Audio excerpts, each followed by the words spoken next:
Alors, Goodbarber est un apps builder. C'est un outil no-code qui permet de créer des applications mobiles sans code informatique. On se rend sur le site goodbarber.com, on crée un compte, il y a 30 jours d'essai. À ce moment-là, vous disposez de l'outil qui vous permet de créer votre application éditoriale pour faire du podcast, faire du e-commerce.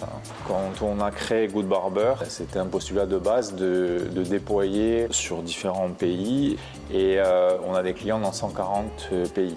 En fait, un outil technologique comme un apps builder, c'est quelque chose qui, je veux dire, qui est assez similaire dans tous les pays. Il y a eu la révolution du smartphone et tout le monde voulait des apps. Après, savoir si on avait réussi à pénétrer ce marché-là, bon, c'était un peu l'inconnu. On a itéré. Au départ, on l'a fait avec assez peu de moyens parce qu'on avait beaucoup de juniors dans les équipes. Parce qu'on n'avait pas les moyens de se payer une équipe marketing pléthorique.